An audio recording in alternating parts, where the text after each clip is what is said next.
오늘 이 시간에는 사무엘상 강의 7번째 시간을 갖도록 하겠습니다. 우리가 이제 지난 시간에 살펴본 내용은 하나님께서 어린 사무엘을 이제 부르시는 장면을 함께 살펴보았습니다. 그리고 엘리 제사장에게는요, 하나님께서 두 번째 경고를 이제 해주시게 됩니다. 그런데 이 엘리는 여전히 하나님의 경고를 두 번씩이나 들었음에도 불구하고 회개치 않는 모습을 이제 거기서 보여주고 있고요. 엘리의 모습을 통해서 참 이 영적인 감각이 참으로 무디어져 있구나 하는 것을 이제 보게 되고요. 마음이 아주 딱딱하게 이렇게 굳어 있었습니다. 왜 이런 일이 일어날까요? 왜? 그렇게 오랫동안 하나님을 섬기고 제사장으로서 이렇게 모든 그 일을 이제 감당하고 있었는데 왜 엘리에게 이런 문제가 이제 생겼을까요? 문제는 하나님의 말씀에 있었어요. 하나님의 말씀이 엘리에게는 이제 없었고 무시를 당하고 있었음을 우리는 이제 보게 됩니다. 하나님의 말씀이 없는 엘리, 세속화될 수밖에 없었던 것이고 불신앙으로 빠질 수밖에 없었다는 것을 우리는 보게 됩니다. 우리도 마찬가지인 것 같아요. 우리도 만약에 하나님의 말씀을 우리가 소홀히 하고 이렇게 등한히 한다면 우리도 엘리와 같이 이렇게 그 마음이 딱딱해지고 영적으로 무감각한 삶으로 우리가 변해 버릴 것을 이제 생각을 해보게 됩니다. 이렇게 무감각해지는 것은 하루아침에 이루어지는 것이 아니고요. 마치 개구리를 이렇게 물에 그 삶는 것처럼 서서히 이런 그 영적인 이런 그 부분들이 매몰되어 가는 것을 우리는 이제 볼 수가 있겠습니다. 그래서 결국 하나님께서는 이 엘리 제사장을 심판하시기로 이렇게 작정을 하셨습니다. 반면에 이 어린 사무엘의 경우에 있어서는요, 하나님과 이렇게 함께 해주셨어요. 하나님께서 함께 하신 이유는 이제 다른 게 없는 거죠. 이 어린 사무엘은 하나님을 존중하게 여겼고 그 말씀을 이렇게 말씀과 함께 하고 있었다는 것을 우리는 볼 수가 있습니다. 그래서 이제 하나님께서는 이 사무엘이 이 대언자로서 이렇게 성장할 수 있도록 이렇게 해 주셨습니다. 그래서 모든 사람들이 이 어린 사무엘이 대언자로 세워지는 모습을 이렇게 볼 수 있도록 이렇게 해 주셨습니다. 오늘 이제 살펴볼 내용은 이제 무엇이냐면 엘리 제사장의 가문이 멸망하는 그 이제 하나님의 말씀대로 멸망하는 이야기를 함께 보시도록 하겠습니다. 하나님의 말씀은 반드시 성취됩니다. 더딘 것 같지만 땅에 떨어지는 일이 결코 없다는 것을 엘리 제사장의 심판을 통해서 우리는 발견을 할 수가 있습니다. 3장 21절 말씀을 한번 보실게요. 3장 21절 보시게 되면 주께서 다시 실로에서 나타나셨으니 주께서 실로에서 주의 말씀으로 사무엘에게 자신을 계시하셨더라. 이렇게 기록을 해주고 있습니다. 하나님께서는 이스라엘에 수많은 사람이 있었을 텐데요. 그럼에도 불구하고 어린 사무엘에게 주의 말씀으로 자신을 계시해 주셨다, 알려주셨다 이렇게 얘기를 해주고 있습니다. 하나님은 여러 가지 방법으로 자신을 이제 계시를 해주십니다.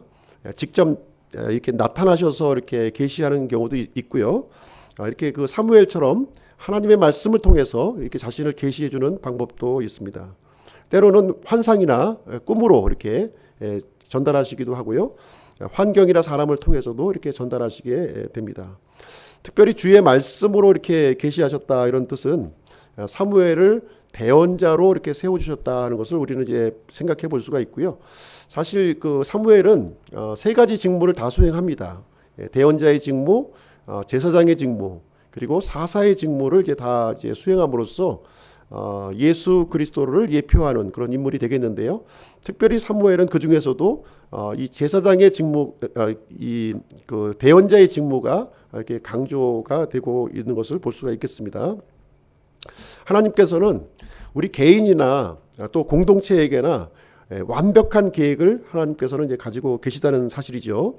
하나님께서 갖고 계신 그 계획이라고 하는 것은 항상 선한 계획이에요. 비록 우리 눈앞에 이렇게 좀 안 좋은 일이 있고 내 마음에 드는 일이 이제 생기지 않는다 할지라도 하나님은 사람들을 향하여 항상 좋은 계획을 갖고 계신다는 것을 우리는 믿어야 할 필요가 있습니다. 하나님께서는요, 일정한 원칙을 가지고 이제 사람을 이제 다루고 계시는데요. 이렇게 하나님을 이렇게 두려워하고 하나님을 이렇게 순종하는 사람에게는 구원의 길로 이렇게 이끌어 주신다는 거예요. 반면에 하나님의 말씀을 무시하고 하나님을 이렇게 불순종하는 이런 사람들에게는 심판의 길로 이제 인도하신다. 하나님이 심판으로 인도하시는 것이 아니라 본인 스스로가 이제 그 길로 이제 가게 되는 것이죠. 그래서 하나님은 심은 대로 거두시는 그런 이제 하나님이시고요. 절대로 조롱받지 않으시는 하나님이심을 성경을 통해서 또 인류 역사를 통해서 우리에게 가르쳐주고 있습니다. 오늘 이제 본문의 말씀을 보겠습니다. 4장 말씀을 보겠는데요. 4장은 이제 크게 이제 두 부분으로 이렇게 나누어지고 있습니다. 1절부터 11절은 언약궤를 빼앗기는 사건이 이제 기록되어 있고요. 그리고 12절부터 22절까지 마지막 절에 대해서는 엘리 가문이 이제 그 멸망하는 그 내용이 이제 이어지고 있습니다.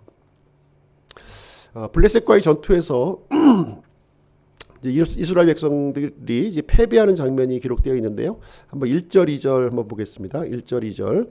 사무엘의 말이 온 이스라엘에게 이르니라. 이제 이스라엘은 나가서 블레셋 사람들과 싸우려고 에베네셀 옆에 진을 치고 블레셋 사람들은 아벡에 진을 쳤더라. 블레셋 사람들이 이스라엘을 치려고 전열을 갖추니라. 그들이 함께 싸우다가 이스라엘이 블레셋 사람들 앞에서 패하니 그들이 들에 있던 군대 중에서 4,000명 가량을 죽이니라. 여기 보시면 이제 사무엘의 말이 온 이스라엘에 이르렀다 이렇게 기록을 해주고 있습니다. 제일 먼저 시작하는 그 구절이 되겠습니다. 사무엘은 비록 나이가 어렸지만 하나님의 말씀을 이스라엘 백성들에게 신실하게 이렇게 전달하는 일을 이제 진행을 했습니다. 근데 왜 이렇게 이 말씀이 시작되느냐 하는 부분을 우리가 생각을 해보게 되면 하나님의 말씀이 비록 사무엘에게 전달이 되었고요. 사무엘은 이스라엘 백성들에게 하나님의 말씀을 전달했지만 지금 이제 이후에 진행되는 내용을 보게 되면 이스라엘 백성들이 사무엘의 말을 이렇게 귀담아 듣지 않았다는 것을 우리는 이제 생각을 해 볼 수가 있습니다. 이 사실이 지금 이스라엘과 블레셋 간의 이런 그 전투하는 그런 장면을 통해서 여실히 이 사실을 이제 발견을 할 수가 있는 것입니다. 왜냐하면 아직까지 지금 이제 사무엘이 하나님의 말씀을 이제 받긴 받았지만 대언자로서 이렇게 세워졌지만 그럼에도 불구하고 이 사무엘은 아직 실질적인 지도자가 아니었다는 거예요. 이 당시에 실질적인 지도자는 누구였느냐? 바로 이제 엘리 제사장의 가문이 실질적인 그 지도자의 역할을 감당했음을 우리는 이제 볼 수가 있습니다. 하나님께서 이렇게 그 새로운 시대를 이제 열어가시기를 계획하셨는데요. 말씀을 주시고 이제 그 사무엘을 지도자로 이렇게 세워가시면서 새로운 시대를 이제 열어가시는데 하나님의 방법은 이렇게 이제 뭔가 이렇게 이제 수선하고 이제 보수하는 것이 아니라 완전히 허물어 버리고 기존의 체제를 허물어 버리고 새로운 그 시대를 열어가시는 하나님의 모습을 우리는 이제 보게 되는 것입니다. 이스라엘과 블레셋 사이의 전쟁 이야기인데요. 지금 이스라엘은 지금 이제 에베네셀 옆에 이제 진을 쳤고 그 다음에 블레셋 사람들은 아벡에 이제 진을 쳤다 이렇게 기록을 해주고 있습니다. 사실 이 아벡이라고 하는 이 지역은요 이스라엘의 영토예요. 이스라엘의 영토인데도 불구하고 지금 이제 그 블레셋이 점령을 하고 있는 모습을 여기서 말해주고 있는 내용이 되겠습니다. 이스라엘 백성들이 이제 전투를 할 때는 항상 이제 하나님 앞에 기도하는 모습이 이제 나와 있는데요. 근데 오늘 이 내용을 보시게 되면 하나님 앞에 기도하지 않고 이렇게 블레셋과 전투하는 장면이 여기에 기록이 되어 있고요. 스스로의 힘으로 이제 그 전쟁을 하는 상황이 이제 되겠죠. 결과는 이스라엘 백성들이 이제 대패합니다. 그래서 한 4,000명 가량이 이제 죽임을 당하는 것으로 여기에 이제 결말이 나와 있고요. 그래서 이제 이스라엘 백성들은 이제 이 다른 대비책을 여기 이제 마련하게 되는데 3절부터 이제 9절까지를 보시게 되면 이제 언약궤를 의지해서 전쟁을 다시 하는 장면이 여기에 이제 기록이 되어 있습니다. 하나님께서 이제 이 전쟁을 패배하게 해주셨다는 거예요. 패배하게 해주셨기 때문에 이제 실로에 있는 언약궤를 우리가 가져온다면 하나님께서 우리에게 승리를 주실 것이다. 이제 이런 생각을 이제 가지게 되었습니다. 어떻게 보면 이제 믿음의 행동처럼 보이기도 하고요. 하나님의 힘을 이렇게 의지하려고 하는 그런 모습을 우리는 이제 발견하게 됩니다. 3절 말씀 한번 보실게요. 3절. 백성이 진영으로 돌아오매 이스라엘의 장로들이 이르되 주께서 어찌하여 우리를 오늘 블레셋 사람들 앞에서 치셨느냐. 우리가 실로에서 주의 언약궤를 우리에게로 가져오고 그것이 우리 가운데 올 때 우리 원수들의 손에서 우리를 구원하게 하자 하시니라. 그래서 이스라엘 백성들이 이제 세운 대책은 뭐냐면 이 언약궤로 하여금 우리를 이제 구원하게 하자, 이제 이런 계획을 세우게 됩니다. 지금 이제 에베네셀에서 지금 이제 실로까지의 거리는 한 30km 정도 되는 거리예요. 30km. 근데 이제 언약궤를 이동하려면 제사장이 이제 어깨에 메고 이동해야 되는 거죠. 굉장히 먼 거리를 지금 이제 해와야 되는 그런 상황에 이제 놓이게 되었습니다.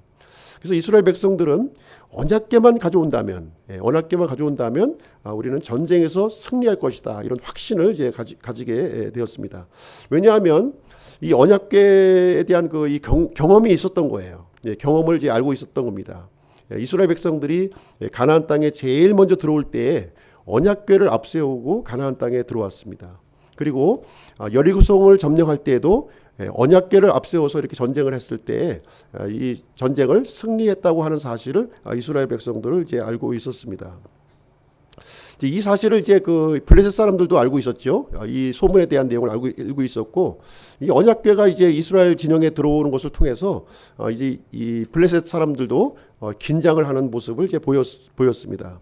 8절 9절에 이제 그 내용을 기록하고 있는데요. 8절 9절 보겠습니다. 우리에게 화가 있으리로다. 누가 우리를 이 능한 신들의 손에서 건져내리요. 이들은 광야에서 모든 재앙으로 이집트 사람들을 친 신들이니라.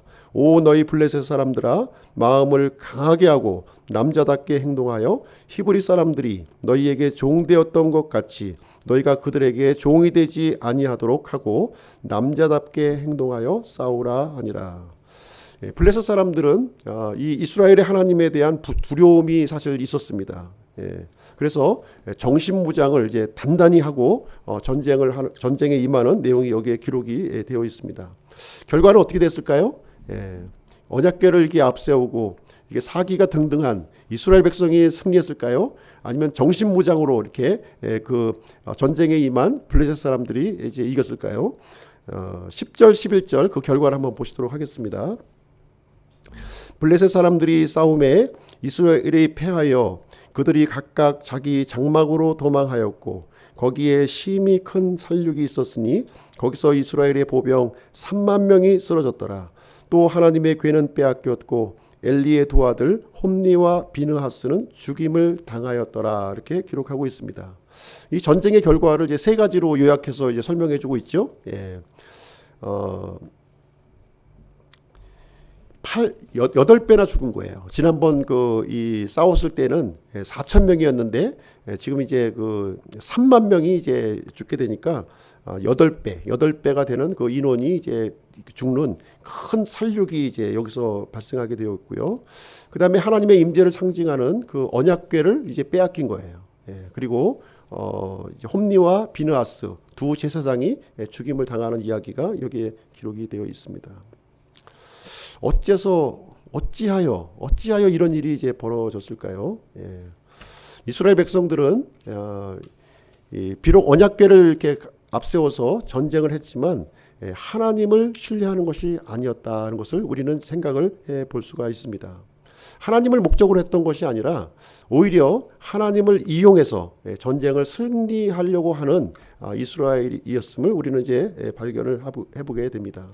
그래서 이 언약궤를 빼앗기는 이 사건을 통해서 우리가 생각해 볼 수 있는 것은 무엇이냐면 하나님은 절대로 이용당하시는 분이 아니라는 거예요. 절대로 이용당하시는 분이 아니시다. 하나님은 섬김의 대상이요, 경배의 대상이지 절대로 사람의 뜻에 따라서 이용당하는 분이 아니시다는 것을 얘기를 해주고 있습니다. 그래서 갈라디아서 6장 7절 말씀에 보시게 되면 속지 말라. 하나님은 조롱당하지 아니하시나니 사람이 무엇을 심든지 또한 그것을 거두리라, 이렇게 얘기를 해주고 있습니다.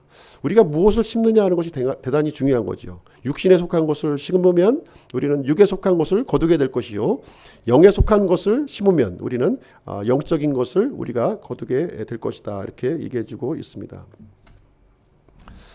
이스라엘 백성들은요, 하나님을 두려워하는 마음이 없었던 거예요. 하나님을 존중하는 마음이 없었다. 그래서 하나님의 심판이 이 언약궤 사건을 통해서 이렇게 나타났음을 보여주고 있습니다.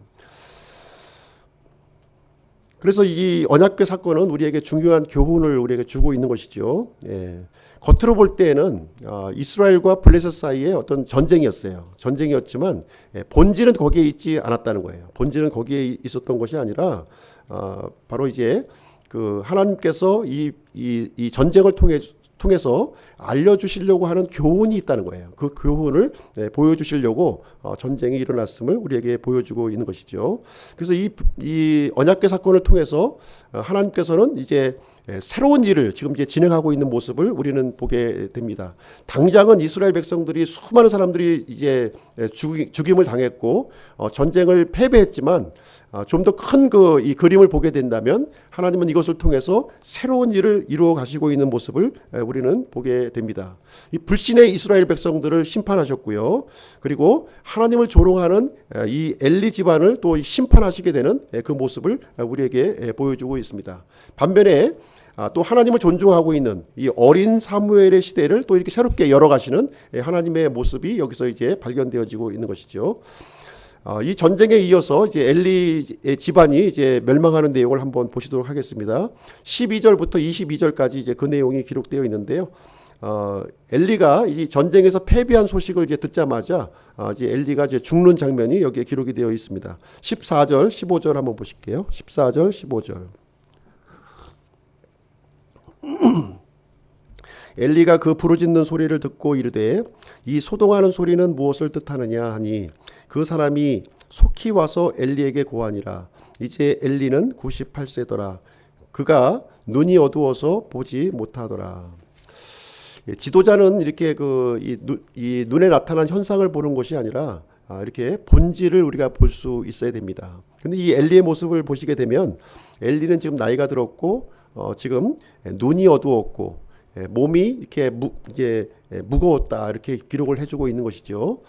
이것은 단순히 엘리의 육체의 모습을 얘기해주고 있는 것이 아니라 지금 영적인 눈이 어두워진 엘리의 모습을 여기서 이제 보여주고 있는 내용이 되겠습니다. 모세의 경우는 120세의 나이에도 이 눈이 어둡지 않았다, 이렇게 얘기를 해주고 있습니다. 반면에 엘리는 이렇게 그 영적인 분별력을 갖지 못하고 있는 이 모습을 우리에게 보여주고 있습니다. 엘리는 이제 불행한 소식을 들었죠. 첫 번째 들은 소식이 뭡니까? 이스라엘 백성에게 큰 살육이 지금 일어났다 하는 소식을 들었고요.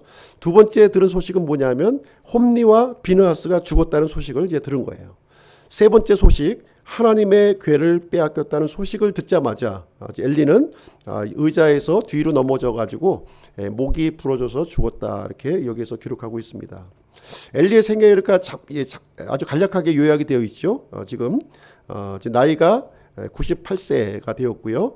40년 동안 이스라엘의 그 사사로 이렇게 직무를 수행을 했습니다. 그래서 98세 이제 죽음을 맞이했으니까 58세 때에 이제 이제 사사로 부름을 이제 받았다는 것을 우리가 이제 볼 수가 있는 것이죠.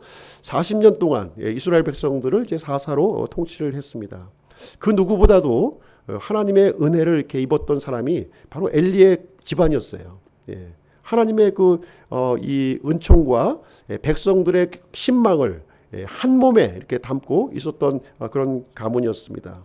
근데 엘리는 이렇게 자연사한 것이 아니라 하나님께서 이렇게 해고를 당했다 하는 것을 성경은 우리에게 말씀을 해주고 있는 내용이 되겠습니다.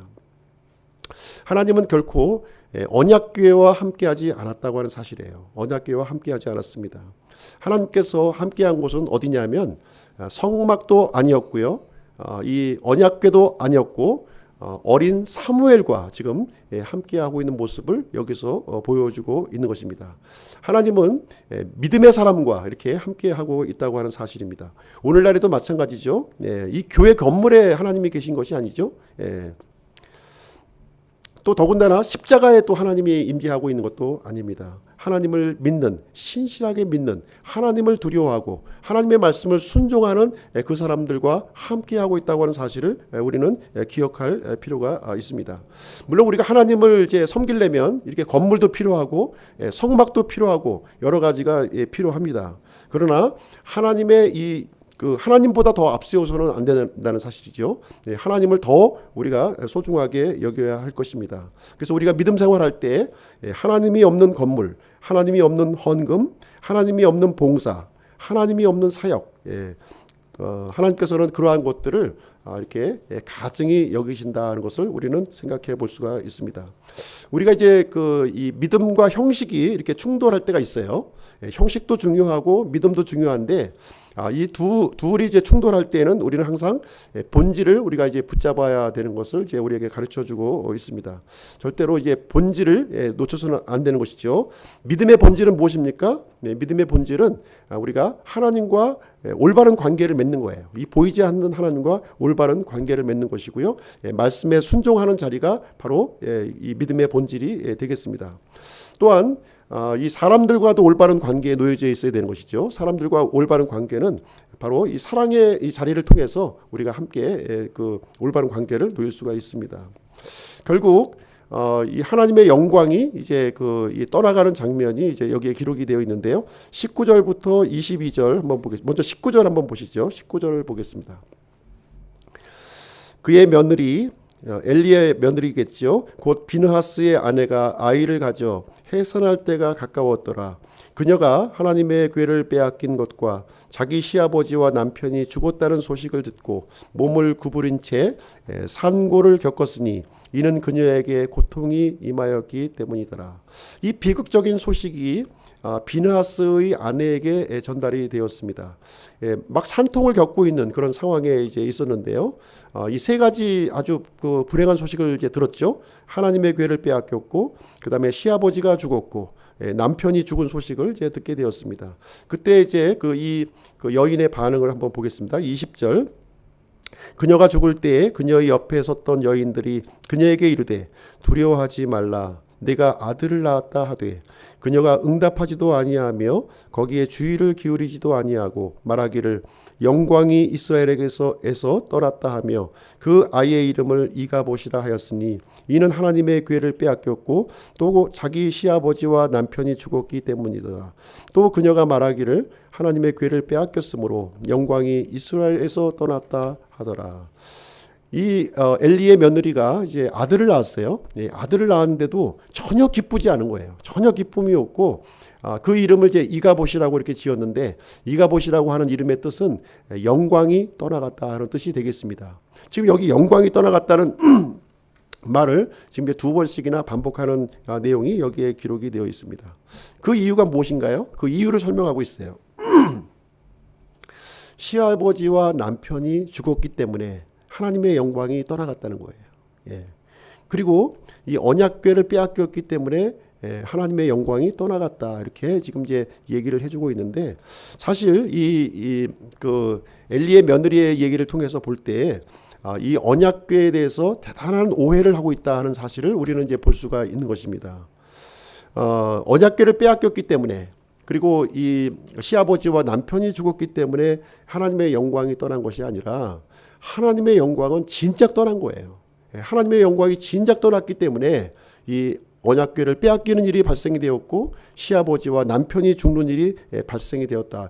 그래서 이제 거꾸로 알고 있었던 거죠. 반대로 지금 알고 있는 모습을 우리는 이제 보게 됩니다. 엘리의 이 집안은요 왜 멸망했냐면 제사장으로서 하나님의 영광을 구해야 되는데 하나님의 영광을 구하지 않다 보니까 이 모든 이 좋지 않은 일들이 이 가문에 일어나게 되었다는 것을 얘기를 해주고 있는 내용이 되겠습니다. 그래서 믿음은 이 방향이 굉장히 중요한 거예요. 믿음을 어떤 방향으로 우리가 잡고 있느냐 하는 것이 대단히 중요합니다. 우리는 본질을 통해서 이렇게 형식을 바라봐야 되는 거예요. 형식을 통해서 본질을 찾으려고 하면 안 되는 겁니다. 본질을 통해서 형식을 보아야 됩니다. 그리고 외적인 변화를 통해서 내적인 변화를 추구하면 안 되는 거예요. 그건 잘못된 방향입니다. 내적인 변화를 통해서 외적인 변화를 우리가 이루어야 하는 것입니다. 그리고 세상의 눈을 가지고 성경을 보아서는 안 되는 거예요. 성경의 눈을 가지고 믿음의 안목을 가지고 이 세상을 바라볼 수 있어야 되는 것입니다. 그래서 이 믿음의 방향이 잃어버렸을 때 우리가 갖고 있는 이 믿음은 종교로 전락할 수밖에 없음을 여기서 이제 보여주고 있습니다. 그래서 엘리의 그 가문은 지금 믿음 생활을 한 것이 아니라 지금 이제 종교 생활을 한 모습을 이었고요. 하나님께서 그 가문을 심판으로 이렇게 막을 내리시게 되었습니다. 적용할 교훈을 한번 보시겠습니다. 첫 번째 내용은요, 이 언약궤 자체가 하나님이 아니라는 거예요. 이 언약궤 자체가 하나님이 아니시다는 것을 이제 여기서 생각을 해볼 수가 있습니다. 사실 이제 이 언약궤에 대한 이해가 좀 필요한데요. 이 언약궤는 불신앙을 상징하고 있는 거예요. 이스라엘의 불신앙을 상징하는 상징물이 바로 이제 언약궤가 되겠습니다. 왜냐하면 이 언약궤 안에는 세 개의 물건이 여기에 들어 있습니다. 세 개의 물건. 첫 번째는 십계명 돌판이 들어 있는 거예요. 두 번째는 만나 항아리가 거기에 들어 있고요. 세 번째는 아론의 쌍난 지팡이가 거기에 들어 있습니다. 이 세 가지 물건은 이스라엘의 불신앙을 상징하는 그런 물건이 되겠습니다. 십계명 돌판은 금송아지 사건과 지금 연관이 되어 있는 거예요. 금송아지 사건. 그래서 이스라엘 백성들이 우상 숭배를 하고 이 탐욕을 저지르는 그 모습을 이 십계명은 이렇게 지적하고 있는 것이죠. 그리고 두 번째로 이 만나 항아리는 이스라엘 백성들이 이제 광야 생활을 할 때 하나님께 이렇게 불평하고 불만하는 그런 모습을 이렇게 보여주었습니다. 그래서 이 만나 항아리는 이스라엘의 불신, 이 불평, 이 불평의 죄를 지금 이제 지적하고 있는 내용이 되겠습니다. 세 번째로 이 아론의 쌍난 지팡이는요, 이 고라의 자손들이 이 모세와 아론의 권위를 도전한 사건이에요. 그렇기 때문에 이 권위의 도전을 이렇게 지적하고 있는 그 내용이 이 언약궤 안에 이렇게 갇혀져 있는 것이고요. 이스라엘의 불신앙을 상징하는 물건들이 그 안에 있는 것입니다. 그 언약궤를 덮고 있는 그 뚜껑이 있었는데요. 그 뚜껑이 뭐냐면 바로 긍휼의 자리라고 하는 뚜껑이 거기에 이제 덮여져 있었습니다. 그 위에는 이 그룹 두 개가 서로 이제 마주 보면서 이렇게 모여 있는 형상을 가지고 있었던 것이죠. 거기에 하나님께서 임재를 하셨는데 무조건 임재하셨던 것이 아니라 거기에 속죄의 피가 뿌려졌을 때, 이스라엘의 불신앙 위에 속죄의 피가 뿌려졌을 때 그때 하나님의 영광스러운 영광이 거기에 임재하셨다고 하는 사실을 보여주고 있습니다. 언약궤에 이렇게 함께 하나님이 함께 하셨던 것이 아니라 이 긍휼의 자리 위에 속죄의 피가 뿌려졌을 때 하나님의 영광이 이제 거기에 임재하셨다고 하는 사실을 우리에게 보여주고 있습니다. 그래서 언약궤 자체가 이 하나님의 임재, 하나님을 의미하는 것은 아니다라는 것을 보여주고 있습니다. 그래서 우리가 믿음 생활할 때는요, 눈에 보이는 것을 의존을 해서는 절대로 안 된다고 하는 사실이에요. 우리의 믿음은 눈에 보이는 것을 믿는 것이 아니라 눈에 보이지 않는 것을 믿는 거예요. 눈에 보이지 않는 것이 무엇입니까? 하나님의 말씀입니다. 하나님의 말씀을 붙드는 것이 바로 믿음이에요. 우리가 눈에 보이는 이 현실, 우리의 감정, 우리의 이성, 우리의 논리적인 것, 이것을 붙드는 것은 믿음이 아니에요.